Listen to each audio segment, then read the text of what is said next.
Yeah. and we hold guys accountable.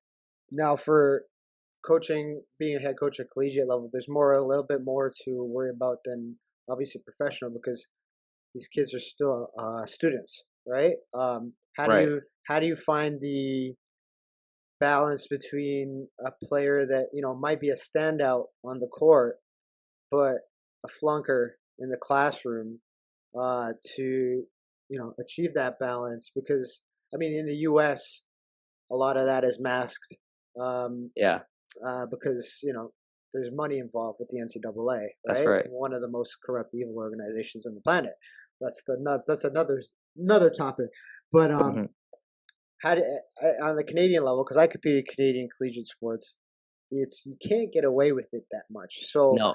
how do you find that balance between an athlete who wants to dedicate his life to the sport, and all the time, but is lacking in the classroom?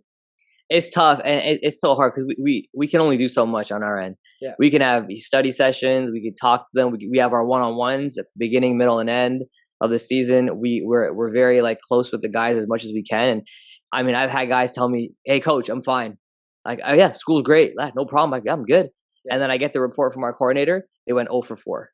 They went 0 for 5. I was like, like stupid, and you can't. There's nothing you can do about it. It's yeah, one of those things where you just try to when you recruit, make sure you're recruiting guys that are coming in. That's going to go to school. It's going to do well in school. You're not just recruiting guys that are barely making it through high school, and that's why they're coming to you. So you got to be careful with that, and then you got to take it from there, man. But that's a never ending battle. yeah. There's no solution to that. That's going to be every individual kid is going to be different, and you just got to work with it. Now, is there anything you guys do as a coaching staff, or is that kind of like it's out of your hands? You just kind of have to encourage them, but in terms of Like, I mean, we have our study sessions, we have our follow-ups, our one-on-ones.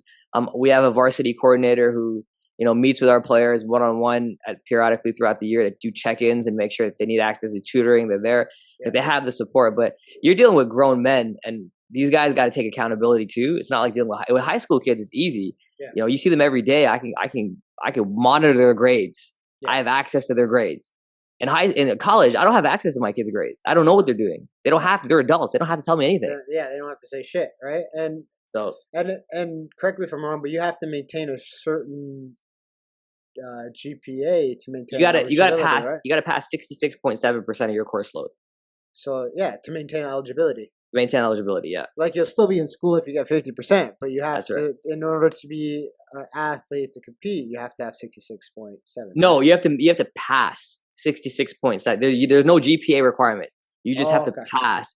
In order to stay on scholarship, you gotta get above a 2.0. It's like a C plus. It's nothing. okay. But in order to be an athlete, yeah, it's not that bad. In order to be an athlete, you just can't fail one course.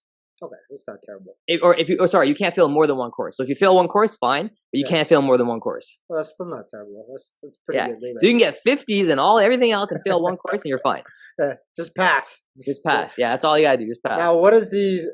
Now, I know that Canada's been lacking in this from my time, but I mean it's been a while since I've left school.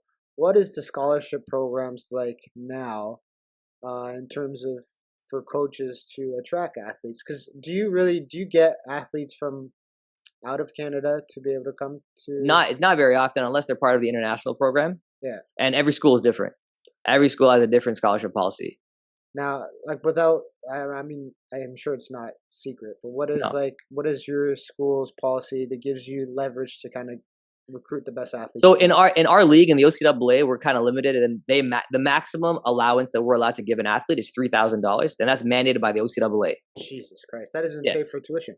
Yeah, it doesn't pay for everything, but now in U Sports, it's a little bit different. Like they don't have a mandate on tuition, so universities can give as much as they can see fit, depending on how their budget is, depending on Yeah, the size of school and things like that. yeah, And every coach will have a different budget. yeah. Well,